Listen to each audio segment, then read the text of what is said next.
All right. Well, Barb Winters, welcome back to the program. Great to be here. Thank you for having me, Jonathan.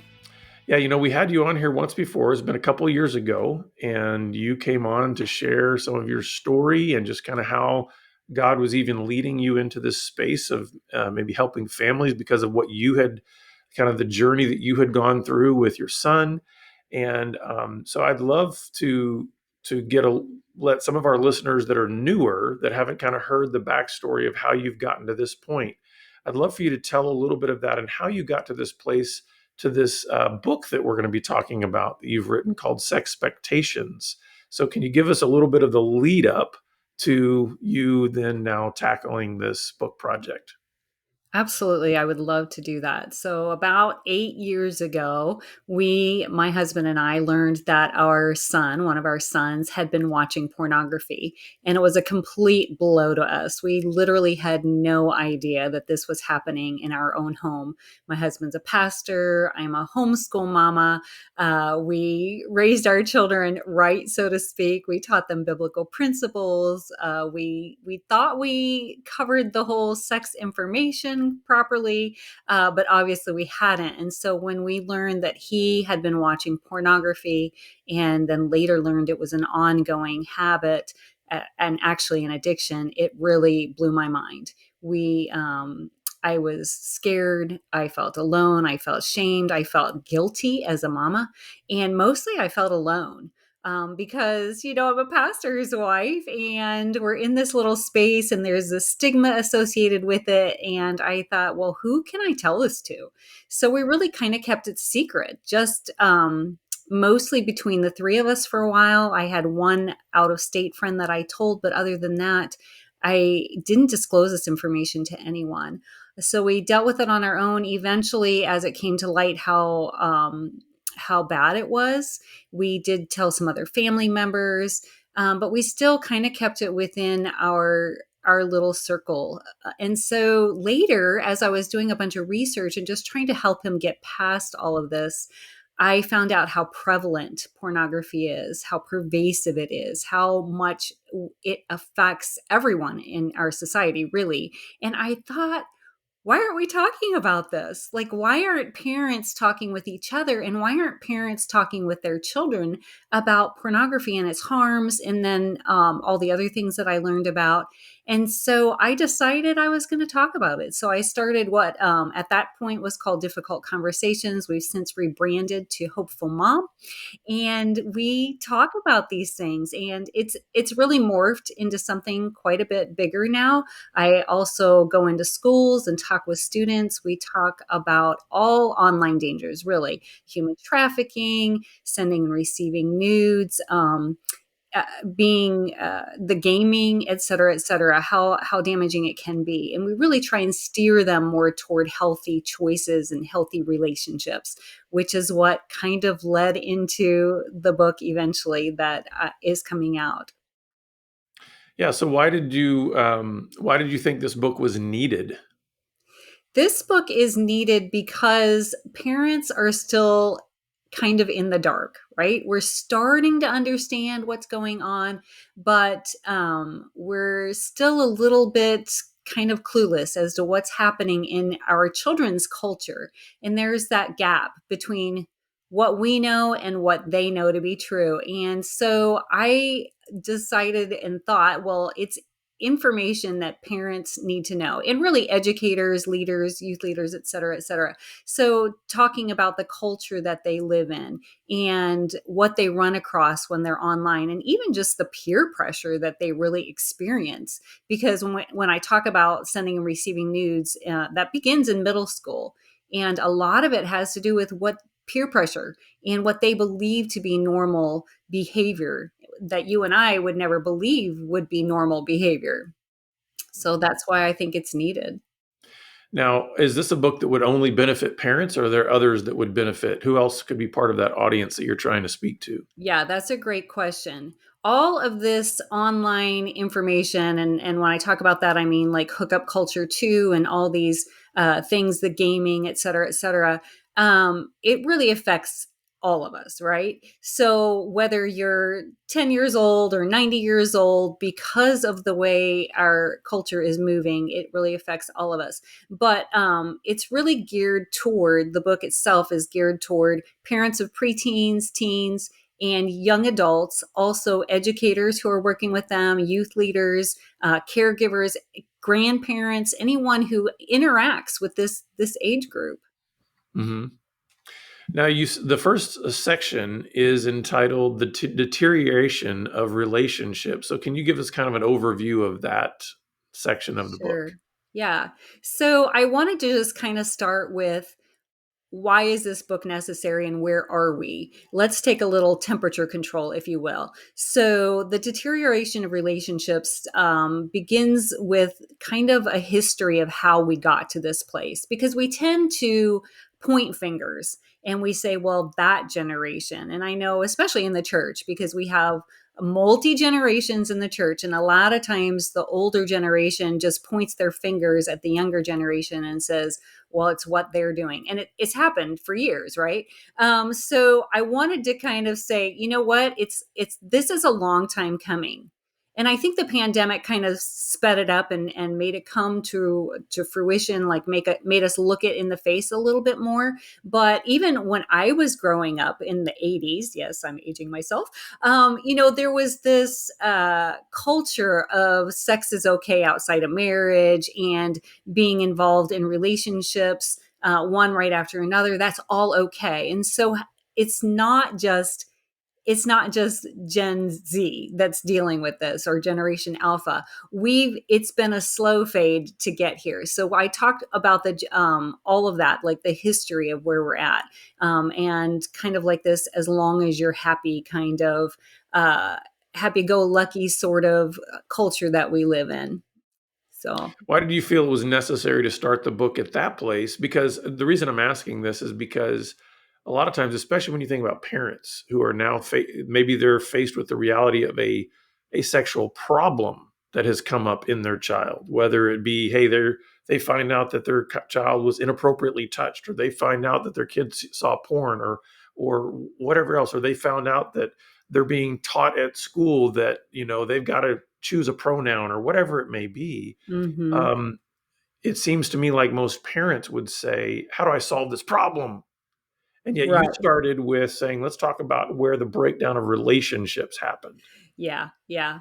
Well, the, I totally understand that. Yeah, we always want that shot in the arm, right? Well, what I'm trying to say is there is no shot in the arm. It's been a long time coming, and if we understand that, hey, we lived this life also, right? Because they're curious and they get to this point because they're curious or because of the peer pressure. If we can understand that, hey, when we were going through school, there was a lot of peer pressure and we were curious also, and yes, it's a different world and I understand that, but we had the same desire to feel loved and accepted and validated and all that, then it's easier for us to come alongside them, as opposed to trying to just parent them from like the top down, like trying being an authoritative figure. Instead, we can come alongside them, put our arms around them and say, you know what, I kind of understand.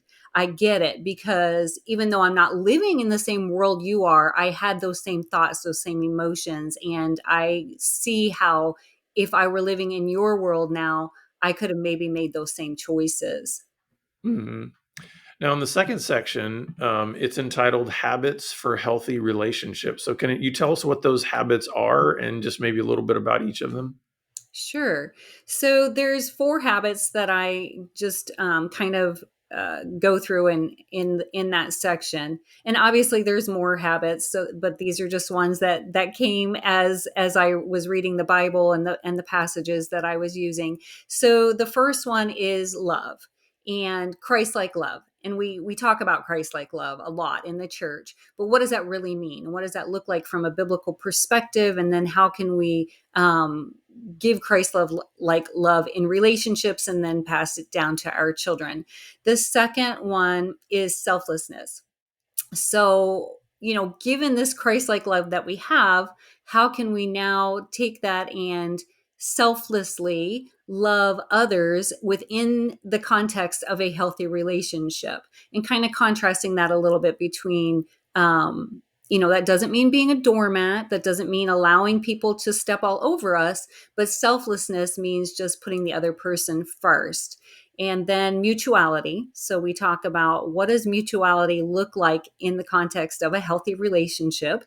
And then the last one is communication, because I've found that a lot of problems that we have within relationships more have to do with communicating and misunderstanding people than anything, than the message that we're actually trying to send or receive.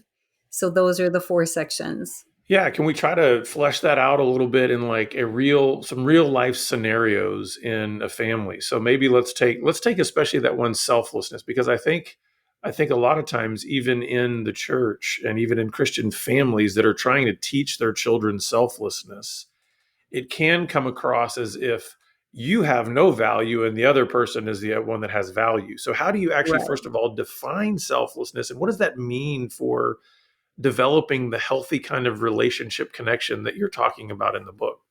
Sure. So, 1 Corinthians 13 is where I get a lot of this information. And so not holding people accountable, not holding records against them, that sort of thing. It's thinking of the other person first. So putting yourself in their position, allowing them to be who they are, and not, but not, it's hard because it's not, it doesn't mean that you don't exist either. So when I am selfless, for example, with my son or with my daughter, I come to them and I say, look, I have feelings. Like, what you said to me hurt me, but that's not your concern. I will deal with those feelings. However, I want you to understand that it does hurt me, but we also need to deal with this situation. And I'm going to do that by putting your needs and your desires first. So we're going to validate who you are. We're going to make sure that I love, how unconditionally I love you. And then we're going to come at it from that perspective. Hmm. What is this? What is the talk more about mutuality? I think that may be one that maybe, I don't know, just even from a definition standpoint, parents and educators too may want to understand about that. Yeah. So reciprocity, making sure that everybody's reciprocating what, back and forth, basically. But mutuality was, I started in the beginning of that chapter just talking about submission and how that word gets thrown out there in the Christian world, and sometimes there's feelings behind that word, especially when you're a woman. And so I'm actually in my second marriage, and so I, through the process of my first marriage and then into my second marriage, really struggled with this word. And I wasn't a Christian when I got married the first time, so once that word comes to light, you're like, oh my gosh, what does this mean? And so I've been on both sides of the coin, where I thought, well, I should be dominating in my relationship, and then I was like, oh, I'm supposed to be this meek, little humbled person as a wife and not say anything. But mutuality is really, when both people put the other person's needs first, and they kind of have that back and forth, that reciprocity. Yeah, it's what is it? Ephesians 5:21 or 22 says, "Submit to one another out of reverence for Christ." Everybody Yes. forgets that before they go into the marriage part, right? Where then it says, "Wives submit to their husbands." Like there was that mutuality thing prior to the Right. instruction on marriage, Right. right? Um, Exactly. so the last section you have in the book is entitled "Recovery and Restoration," and why are these important to discuss in the context of healthy relationships? Oh, this was my baby. I mean, the recovery and restoration is so necessary in order to continue to have those healthy relationships. So we talk about forgiveness, and we used to work for a discipleship place, and where we learned sort of a formula for forgiving, if you will. So being able to write down what the person did to you and then sit there with the Lord and say, I forgive them for what they did and I forgive them for the ramifications of all that. But then also taking a look at what I did and going back to the person and seeking their forgiveness also. So without that, without Christ's love and without learning to forgive, we really can't have that restoration and reconciliation. But I kind of break it down into two parts. One is, okay, you have the individual who has some sort of sinful behavior, whether it's sexually deviant behavior, which is kind of what the book's about, or it's, anything that has put some sort of a rift in a relationship. And so that person needs some personal healing. And so, walking with the Lord on how do I get past this information? How do I get past this behavior? And then restoring the relationship, right? And if you're a parent who's been hurt by the sexually deviant behavior, how do I now, as a hurt person, betrayed and walking in grief, how do I restore myself at the same time that I am parenting a child who's been involved in this behavior, which is a very difficult rope to walk, but also necessary. So when my son and I came out of this, because it's a long process when you've got a child who's steeped in behavior, and for a long time he didn't want out, and then he did, thankfully. And when you're walking with them through all that, well, let's forgive, and let's hold your hand, and let's pray with you every night, and let's do check-ins and all this. It can be very difficult on a relationship, and I didn't see him as a very lovable person for a little bit, because the view that I had of him was distorted. And I had to come to some sort of reality of, well, how am I going to see my son now? And so walking with him at the same time that I'm hurting is difficult. And so, how do we heal from our own trauma, our own problem hurts, our own pain at the same time parenting and ushering our child into the place where they're also restored, and then coming together and making sure the relationship is solid. Hmm. So, So, how'd you come up with the name for the book?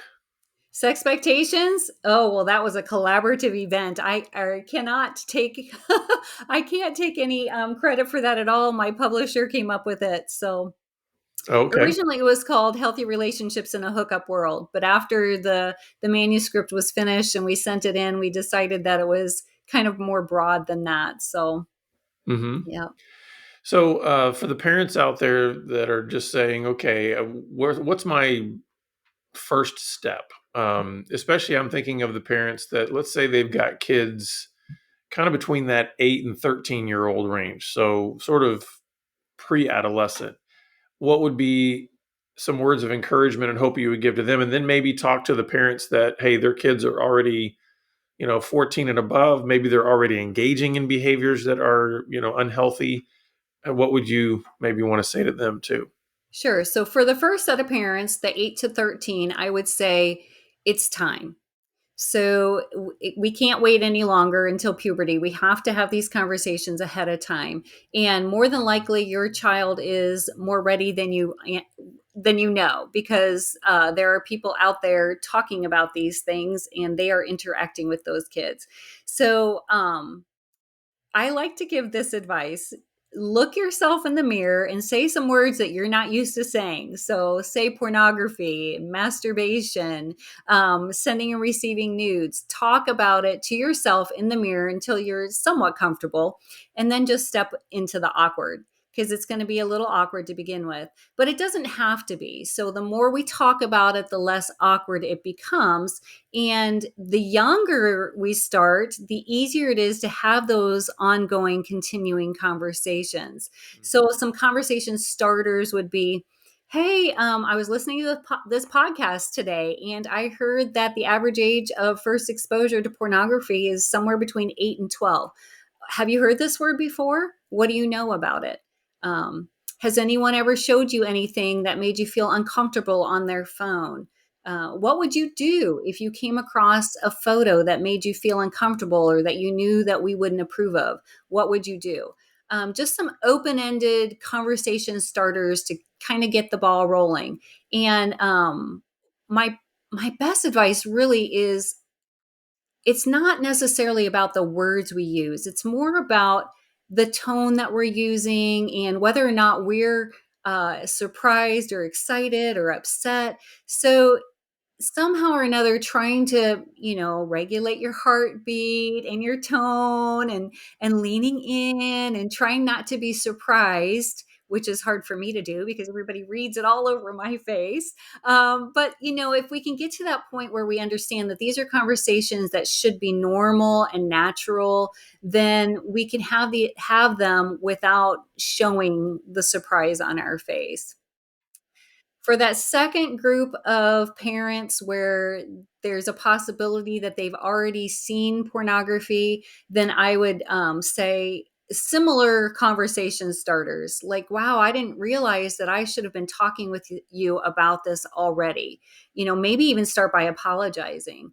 I, as a parent, I feel like maybe I haven't done some justice to these conversations, and will you forgive me for that? And can we kind of do a little bit of a do-over? I would really like to be able to have some conversations with you about sex and sexuality, and the things that you might be finding when you're on the screens or maybe interacting with your friends or your peers. Why don't you tell me a little bit about what you know about pornography and sex or sexuality, and kind of feel them out? Again, the open-ended conversations, and it might have to be more than one conversation, in the sense of they might shut you down. uh, oh, that's ridiculous. Oh, we've talked about this. If they do that, yeah, I know, I understand, but I'd like to have that conversation again. And just keep bringing it up. Sometimes it's just as you're going along too. When you're in the car and you hear some lyrics to a song, ask a question. What do you think Hmm. about that? Well, what do you think God would say about those lyrics? Or it's become kind of funny at our house because we'll be watching a movie, and we'll see a sex scene, and all of a sudden we're all yelling consent, consent, because we know that the definition of consent now. And so we just kind of play it out as we're doing life. How important, you mentioned this a little bit earlier on, how important is it that parents be willing to even bring their own history and their own story into these conversations, and speak to the parents who are just terrified of doing that because they're afraid of their kids repeating all of their same mistakes? Yeah, yeah. Well, I think we need to get over ourselves, truthfully, to some degree. I think it's important for us to give some information about our past without going into detail. So I was sexually active before I was married. My kids know that. I don't tell them details. They don't know when, how, that sort of thing. But it makes us real and authentic in their lives. We're afraid that they're going to think that we will think less of them, or that we're this perfect person, and if they don't uphold to our standards, that they're somehow breaking our hearts. If we tell them that we've been there, we've also done things that we possibly regret, we've had sinful behaviors in our life, it makes them, it actually brings the level down a little bit. Their expectation of who they think they're supposed to be, it relieves them of that. It helps them understand we're real people too, like we've been where you are. So again, that come alongside a sort of situation, as opposed to the authoritative dictatorial sort of behavior. Um, if there's one caveat, if a parent is still steeped in behavior that is sinful or needs to be addressed, or they're not healed from, then tread lightly with that. I don't know. We really need to come and talk from a place of healing, if at all possible. So when I'm in front of the classroom talking with students, when I'm talking with my children, even when I'm at church and I talk with the ladies group that I'm involved with, I try and talk from a place of healing. So here's where I was, and here's how God brought me through that. Because well, for a couple of reasons. With our kids, we don't want them to feel as if they are now have to own what we're feeling. We don't want to put that burden on them. But the other is that it's just, we want to be able to help them see that there's grace and there's love, and that God actually can walk us through these things. Yeah, that's good. Well, any other things that you would like to share from the book or that you would want parents to know about what you're trying to convey through this book? Um well, mostly, again, it all comes down to the relationship that we have and coming alongside them in the sense of getting down to their level, so to speak, understanding what they're going through, and helping, validate who they are, finding, if you can find something to relate to them with, understand their love language or understand their personality, get to the point where you are relating to them at a level that they understand that. And I think that's where I feel like I kind of failed in my first years as a parent, where I didn't really see them as humans with feelings and thoughts of their own. There was just these little things walking around in my house, and I felt like this responsibility to take care of them, but I didn't see them as individuals. And so if we can look at each one of our children as individuals with real feelings and with real thoughts, then I think it really helps us come alongside them better.